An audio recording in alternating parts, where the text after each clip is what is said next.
धर्म के नाम पर अध्ययन, जैसे आज बकरीद है और बकरीद पर क्या करते हैं, पशुओं की कुर्बानी देते हैं। कुछ गलत अंधविश्वास हिंदुओं में, मुसलमानों में, सभी मजहबों के अंदर कुछ अंधविश्वास पैदा हो जाते हैं। मैं एक मजहब विशेष का क्यों नाम लूं, सभी जगह अंधविश्वास। धर्म के नाम पर अधर्म, धर्म के नाम पर पाप कर लेते, देवी देवताओं के नाम पर भी हम बलियां चढ़ा देते। ऐसे ही मुस्लिम भाइयों के अंदर भी पशुओं की कुर्बानी। अरे भाई, बाहर की पशु की कुर्बानी देने से खुदा अल्लाह प्रसन्न नहीं होंगे, क्योंकि वो बाहर के पशु भी उस खुदा ने बनाए हैं, अल्लाह ने बनाए हैं। ज़्यादा तो मैं नहीं जानता इस्लाम के बारे में, लेकिन जैसा आपने कहा तो मुझे ऐसा लगता है कि अल्लाह बहुत दयावान है, जो इंसानों पर और हर जीव पर यानी जानवर पर भी बहुत दया करता है। अब मेरा सवाल, मैं आपकी इस बात से बहुत सहमत हूं कि किसी भी इंसान का कत्ल करना इंसानियत का कत्ल करना है, और मैं ये भी मानता हूं कि इस्लाम धर्म दया धर्म है और इंसानियत का धर्म है। आपने कहा किसी भी इंसान का कत्ल करना इंसानियत का कत्ल करना है। क्या किसी जीव, किसी जानवर का कत्ल करना कहीं किसी मायने में दया और इंसानियत का कत्ल करना तो नहीं है? भाई साहब ने बहुत अच्छा सवाल किया कि इंसान का कत्ल करना इंसानियत की कत्ल करने के बराबर है, लेकिन क्या कोई जानवर का कत्ल करना इंसानियत की कत्ल करने के बराबर है क्या नहीं? और ये सवाल आप अगर पढ़ेंगे तो गलतफहमियां के नंबर 6 नंबर आता है गलतफहमियां में, कि लोग एतराज करते हैं कि इस्लाम क्यों जानवर खाने की इजाजत देता है, मांस खाने की इजाजत क्यों देता है। कई गैर मुस्लिम एतराज करते हैं कि इस्लाम एक बहुत चल्लाद रिलीजन है। भाई साहब ने कह रहे, लेकिन बाकी लोग कहते हैं कि एकदम मर्सीलेस रिलीजन है, धर्म है जो जानवर का कत्ल करने के लिए कहता है। जवाब मैं ये कहना चाहूंगा भाई साहब कि एक मुसलमान अगर वो चाहे तो प्योर वेजिटेरियन, प्योर शाकाहारी रह के भी अच्छा मुसलमान रह सकता है। मांस खाना इस्लाम में फर्ज नहीं है, मांस खाना इस्लाम में फर्ज नहीं है। वो एक अच्छा मुसलमान रह सकता है शुद्ध शाकाहारी होके भी। लेकिन बट अल्लाह ताला फरमाते हैं कुरान मजीद में सूरह मायदा में सूरह नंबर 5 आयत नंबर 1 में कि हमने कैटल बनाए, 4 पांव वाले जानवर बनाए जिसको आप खा सकते हैं। सिर्फ वो जानवर जिसके हमने नाम लिए उसको मत खाओ, जो आपके लिए हराम है। उसके अलावा आप सब जानवर खा सकते हैं। कुरान में लिखा है सूरह नहल में सूरह नंबर 16 आयत नंबर 5 में कि हमने आपके लिए कैटल बनाए, भेड़ बकरियां बनाए, तो कि आप उसका गोश्त खा सके। कुरान में जिक्र है सूरह मोमिनीन में सूरह नंबर 23 आयत नंबर 21 में कि आप भेड़ बकरियों के गोश्त खा सकते हैं। और कई आयतें हैं।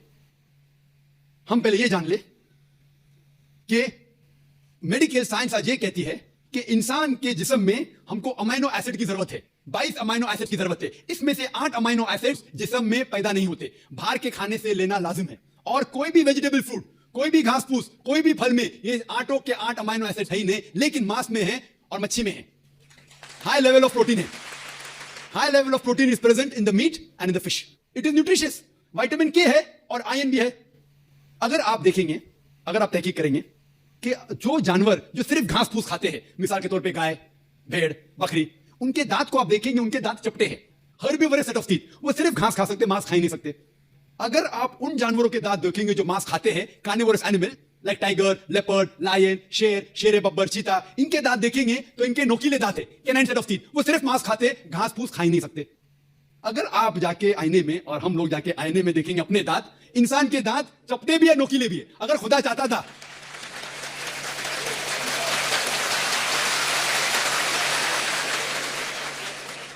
अगर खुदा की ये शाह थी कि इंसान सिर्फ घास फूस खाए, तो ये नोकीले दांत कैनाइन टीथ क्यों दिए? तो मैं डॉक्टर हूं, मांस खाने के लिए। डाइजेस्टिव सिस्टम जो है हर्बीवोरस एनिमल का, गाय बकरी का डाइजेस्टिव सिस्टम, वो सिर्फ घास फूस डाइजेस्ट कर सकता है, हजम कर सकता है, गोश्त को हजम कर ही नहीं सकता है। आप अगर शेर, चीता, शेर बब्बर का डाइजेस्टिव सिस्टम देखेंगे, वो घास फूस हजम कर ही नहीं सकता है, सिर्फ गोश्त हजम कर सकता है। हम इंसानों का डाइजेस्टिव सिस्टम अल्लाह सुब्हानहू व तआला ने इस तरीके से बनाया कि घास फूस भी हजम कर सकता है, गोश्त भी। तो हम घास फूस भी खा सकते हैं, गोश्त भी खा सकते हैं। और आप देखेंगे कि बहुत से लोगों को गलतफहमी है कि हिंदू मजहब में, हिंदू धर्म में गोश्त खाना हराम है। यह बिल्कुल गलतफहमी है। अगर आप पढ़ेंगे हिंदू धर्म की किताब, हिंदू धर्म की किताब पढ़ेंगे, मनुस्मृति अध्याय नंबर 5 श्लोका नंबर 30, उसमें लिखा हुआ है कि भगवान ने, खुदा ने कुछ जानवर को खाने के लिए बनाया है और कुछ जानवर को खा जाने के लिए। Some animals he has created to eat and some to be eaten, कुछ खाने के लिए और कुछ खा जाने के लिए। अगर आप उन जानवरों को खाते हैं जो खुदा ने खाने के लिए बनाया है, तो आप कोई गुनाह नहीं करते। मनुस्मृति अध्याय 5 श्लोका नंबर 30। आगे आप पढ़ेंगे मनुस्मृति अध्याय 5 श्लोका नंबर 31 में लिखा हुआ है कि अगर आप जानवर का कत्ल करते हैं पूजा के लिए, तो आप कोई गुनाह नहीं कर रहे। आगे पढ़ेंगे मनुस्मृति अध्याय नंबर 5 श्लोका नंबर 39 और 40, उसमें लिखा हुआ है कि खुदा ने सैक्रिफाइस्ड एनिमल बनाया है, मतलब खुसूसन कुछ जानवर बनाया है तो कि सैक्रिफाइस की जाए और उसको खा सके। अगर आप उस जानवर का कत्ल करते हैं सैक्रिफाइस के लिए और खाते हैं जो अल्लाह ताला ने, भगवान ने बनाया है, तो आप कोई गुनाह नहीं करते। ऋग्वेद में है कि आप खा सकते हैं, ऋग्वेद में यह भी लिखा है कि आप भैंस खा सकते हैं, आप गाय खा सकते हैं। कितने श्लोक के मैं हवाला दे सकता हूं। अगर आप पढ़ेंगे महाभारत, देखो ऋग्वेद तो बहुत कम हिंदू लोग ने पढ़ा है, लेकिन महाभारत तो आप जानते होंगे, सुना होगा। महाभारत पढ़ेंगे, अनुशासन पर्व चैप्टर नंबर 88, उसमें जो पांडव के सबसे बड़े भाई युधिष्ठिर, वो भीष्म से कहते हैं कि हम यज्ञ में, पूजा में क्या चीज देना चाहिए ताकि हमारे बाप दादा, हमारे पुरखों को सहूलत हो, आराम मिले, उन्हें पीस, अमन मिले, दे विल बी सैटिस्फाइड। तो भीष्म कहते हैं कि यज्ञ में, पूजा में अगर आप वेजिटेबल्स देंगे, घास फूस, फल, चावल देंगे, तो हमारे बाप दादा, हमारे पुरखों एक महीने तक संतुष्ट रहेंगे। कितने महीने तक? 1 महीने तक। अगर आप मच्छी देंगे तो 2 महीना, अगर गोश्त देंगे तो 3 महीना, खरगोश देंगे तो 4 महीना, बकरी देंगे तो 5 महीना, सुअर देंगे तो 6 महीना, अगर परिंदा देंगे तो 7 महीना, हिरन देंगे तो 8 महीना। ये कंटिन्यू होता है, मेन्यू होता है ना, होटल का मेन्यू, उस तरीके से कंटिन्यू होता है। और आगे लिखा गया है अगर आप भैंस देंगे तो 11 महीना, अगर गाय देंगे तो पूरे 1 साल। कौन कहता है? भीष्म कह रहा है युधिष्ठिर से, महाभारत अनुशासन पर्व चैप्टर नंबर 88। मैं हवाला दे रहा हूं, आप ये नहीं कहना जाकिर भाई कुछ भी कह रहा है दिमाग से, मैं हवाला दे रहा हूं, ये आपके किताबों में लिखा हुआ है। उसके आगे लिखा हुआ है कि अगर आप राइनोसेरस देंगे, राइनोसेरस, तो हमेशा के लिए संतुष्ट रहेंगे। ऐसे कई चीजें हैं। वजह क्या थी कि हिंदू लोग शाकाहारी बन गए, कई हिंदू लोग। इसकी वजह यह है कि कई हिंदू लोग अहिंसा की तरफ जा रहे थे, वो बाकी मजाहिब से मुतासिर होके। मिसाल के तौर पे जैनिज्म में है कि आपको जानवर नहीं खाना चाहिए, और अगर उनसे पूछेंगे क्यों नहीं खाना चाहिए, तो वो कहते किसी भी जीव की हत्या करना गलत है। और भाई साहब भी मुंडी ला रहे, मैं भी इसको मानता हूं। अगर कोई भी इंसान बिना किसी जीव की हत्या किए जी सकता है तो मैं नंबर 1 हूंगा, number 1। Doctor Zakir Naik number 1 होंगे, क्योंकि मैं डॉक्टर हूं, मैं जानता हूं। लोग कहते हैं कि जानवर को खाना मतलब जीव की हत्या करना। ये पहले जमाने के अंदर जब साइंस टेक्नोलॉजी नहीं बढ़ चुकी थी तो उस टाइम लोग शायद इसे मानते थे। आज साइंस टेक्नोलॉजी बढ़ चुकी है, हम जानते हैं कि इवन जो प्लांट्स है, जो फल है और जो पौधे हैं, उनके पास भी जान है। तो आपकी लॉजिक फेल हो गई। अभी जब हमें यह पता चला कि पेड़ पौधे और फल की भी जान है, तो लॉजिक में जरा तब्दीली आ गई। अभी लोग कहते हैं हमें पता है कि पेड़ पौधे की जान है, लेकिन पेड़ पौधे को दर्द का एहसास नहीं होता। ठीक है भाई, ये पहले की बात है। आज साइंस बढ़ चुकी है, हम जानते हैं कि पेड़ पौधे को भी दर्द होता है, वो हंस भी सकते, वो रो भी सकते, उनको भी दर्द होता है। लेकिन ये अलग बात है कि वो जब चिल्लाते हैं, उनकी चीख हमारे कानों तक सुनाई नहीं देती, क्योंकि इंसान सिर्फ 20 साइकिल से लेके 20,000 साइकिल पर सेकंड तक सुन सकता है। इसके ऊपर, इसके नीचे इंसान सुन नहीं सकता है। क्योंकि हम पेड़ पौधे की चीख नहीं सुन सकते, उसका मतलब ये नहीं कि हम उनकी हत्या कर सकते। एक शख्स था जो मुझसे बहुत बहस कर रहा था, वो कहा जाकिर भाई, मैं मानता हूं कि पेड़ पौधे की जान है, पेड़ पौधे को दर्द होता है, लेकिन ये जानवर के 5 सेंसेस है, 5 समझ है, ये पेड़ पौधे के 2 या 3 कम है, सिर्फ 3 सेंसेस है। तो इसीलिए जानवर को कत्ल करना बड़ा गुनाह है, पेड़ पौधे को कत्ल करना कम गुनाह है। तो मैंने कहा कि मिसाल के तौर पर बहस के लिए मान लो आप सही है, फॉर सेक ऑफ आर्ग्यूमेंट, बहस के तौर पे मान लो आप सही है। तो मैंने उनसे कहा आपका अगर भाई पैदा होता है गुंगा और बहरा, 2 सेंसेस लेस, ना वो सुन सकता है ना बोल सकता है, उसके बाद अगर वो बड़ा होने के बाद कोई आके उसका कत्ल करता है, तो आप जाके जज से कहेंगे मी लॉर्ड, कातिल को कम सजा दो क्योंकि मेरे भाई के 2 सेंसेस कम थे।